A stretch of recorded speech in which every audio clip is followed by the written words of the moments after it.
নমস্কার বন্ধুরা, বাঙালি সেরা হেসেলে সবাইকে স্বাগত। আজকে মাত্র কয়েকটা বরবটি দিয়ে একটা অসাধারণ টেস্টি রেসিপি শেয়ার করতে চলেছি। বরবটির অনেক রেসিপি তো আপনারা খেয়েছেন, তবে এই রেসিপিটা একবার বানিয়ে দেখুন বন্ধুরা, খেতে কিন্তু জাস্ট দুর্দান্ত লাগে। তার জন্য এখানে আমি খুব বেশি নয় 8 থেকে 10টার মতো বরবটি নিয়ে নিয়েছি। এবার এগুলোকে একদম ছোট ছোট করে কুচিয়ে নেব। যেমনভাবে আমরা কাঁচা লঙ্কা কুচিয়ে নিই, প্রায় কতকটা সেই রকমভাবেই কুচিয়ে নিতে হবে। আর আজকে এই কয়েকটা বরবটি দিয়ে যে রেসিপিটা করছি, এটা কিন্তু মোটামুটি 4 জন মতো খেতে পারবে। তো আপনারা যদি বেশি পরিমাণে করেন তাহলে সেই অনুযায়ী কিন্তু এখানে বরবটিটাও নিয়ে নেবেন। তো এখানে দেখুন সমস্ত বরবটিটা কিন্তু একদম ছোট ছোট করে কুচিয়ে নিচ্ছি। আর যত ছোট ছোট করে কুচিয়ে নেবেন এটা খেতে কিন্তু ততটাই ভালো লাগবে। সব বরবটিগুলো এখানে কুচিয়ে নিয়েছি। এইবারে যেটা করতে হবে, একটা বড় পাত্র নিয়ে নিলাম, নিয়ে এর মধ্যে কুচিয়ে রাখা বরবটিগুলো দিয়ে দিতে হবে। এইবারে এখানে আমি 2টোর মতো ডিম ভেঙে দিয়ে দেব।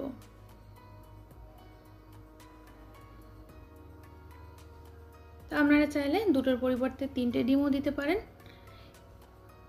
তো এরপর একে একে সমস্ত মশলা দিয়ে দেবো। দিলাম 1/2 চা চামচ পরিমাণে চাট মশলা, এতে করে সুন্দর একটা ফ্লেভার আসে আর খেতেও ভালো লাগে।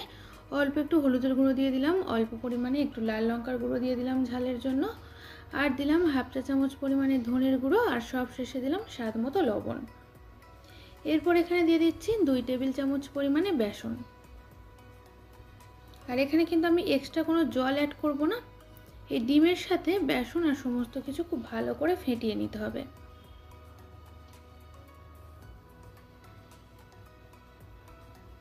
তো ভালো মতো মিশিয়ে নিয়েছি সব কিছু। তো এইবারে গ্যাস অন করে একটা তাওয়া বসিয়ে দিয়েছি। তাওয়া গরম হয়ে যাওয়ার পর 1 চা চামচ পরিমাণে সাদা তেল দিয়ে দিলাম। এবার সাদা তেলটাকে একটু তাওয়ার চারিদিকে এইভাবে ঘুরিয়ে নেব, যাতে করে তাওয়ার সব দিকে তেলটা সমানভাবে লেগে যায়। তো এইবারে এর মধ্যে এই ব্যাটারটা দিয়ে দিচ্ছি। এটাকে একটু এইভাবে চামচটা দিয়ে তাওয়ার চারিদিকে স্প্রেড করে দিতে হবে।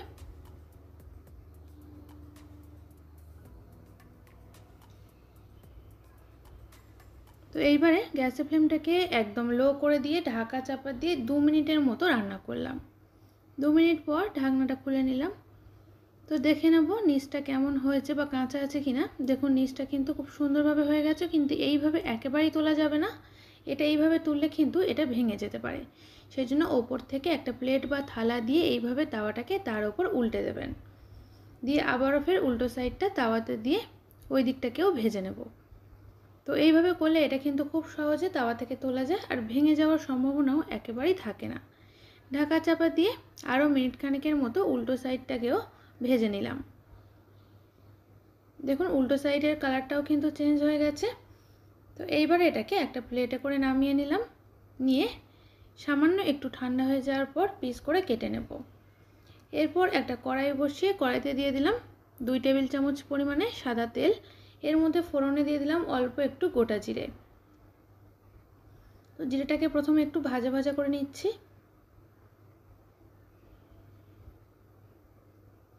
এখানে জিরেটা থেকে সুন্দর একটা গন্ধ বেরোতে শুরু করেছে। এইবার এর মধ্যে দিয়ে দিলাম 1টার মতো কাঁচা লঙ্কা কুচি, আর দিলাম একটা মিডিয়াম সাইজে স্লাইস করে কেটে রাখা পেঁয়াজ। এবার পেঁয়াজটাকে খুব ভালো করে ভেজে নেব।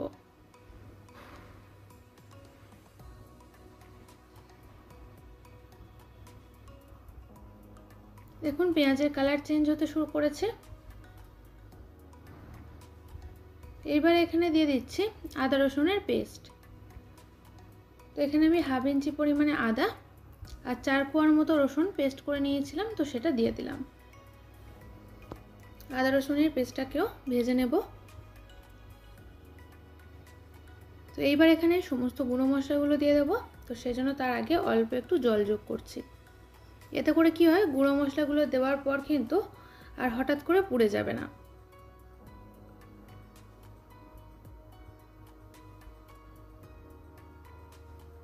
তো প্রথমে এখানে স্বাদ মতো লবণ দিয়ে দিচ্ছি। দিলাম 1/2 চা চামচ পরিমাণে হলুদের গুঁড়ো। কালারের জন্য হাফ চা চামচের থেকে একটু বেশি পরিমাণে কাশ্মীরি লাল লঙ্কার গুঁড়ো দিয়ে দিলাম। দিলাম হাফ চা চামচ পরিমাণে ধনের গুঁড়ো, হাফ চা চামচের থেকে একটু কম পরিমাণে জিরের গুঁড়ো। তো এবারে মশলাটাকে ভালো করে কষিয়ে নেব। তো মশলা কষানোর একদম শেষ মুহূর্তটা দেখাতে পারলাম না বন্ধুরা, কারণ সেই সময় হঠাৎ ক্যামেরাটা বন্ধ হয়ে গেছিলো। তো মশলাটাকে কিন্তু খুব ভালো করে কষিয়ে নেবেন যতক্ষণ না পর্যন্ত তেলটা সেপারেট হচ্ছে। তারপর পরিমাণ মতো জল দিয়ে ঢাকা চাপা দিয়ে প্রায় 3 থেকে 4 মিনিটের মতো ফুটিয়ে নিলাম। 3-4 মিনিট পর ঢাকনাটা খুলে নেওয়ার পর এর মধ্যে এইভাবে পিস করে কেটে রাখা এই বরবটি আর ডিমের ধোকাগুলো দিয়ে দিচ্ছি।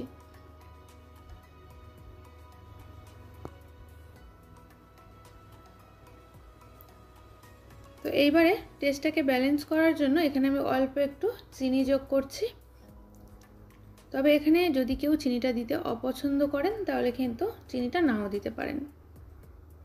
তো যেহেতু চিনিটা দিলাম আরও একবার একটু নেড়েচেড়ে মিশিয়ে নেব। এবারে ঢাকা চাপা দিয়ে এটাকে আরও 2 থেকে 3 মিনিটের মতো ফুটিয়ে নিতে হবে। প্রায় 3 মিনিট পর এখানে আমি ঢাকনাটা খুলে নিলাম। তো সব শেষে এর মধ্যে দিয়ে দিচ্ছি অল্প পরিমাণে একটু গরম মশলা গুঁড়ো। তো গরম মশলা গুঁড়োটাকে নেড়েচেড়ে মিশিয়ে নেওয়ার পর এটাকে ঢাকা চাপা দিয়ে 5-6 মিনিটের মতো স্ট্যান্ডিং টাইমে রেখে তারপর গরম গরম পরিবেশন করুন। আর বরবটির অনেক রেসিপি তো খেয়েছেন, তবে একবার এই রেসিপিটা ট্রাই করুন, খেতে দুর্দান্ত লাগে। আর রেসিপি ভালো লাগলে বন্ধুরা লাইক আর শেয়ার করতে কিন্তু ভুলবেন না। সবাই ভালো থাকবেন, সুস্থ থাকবেন, ধন্যবাদ।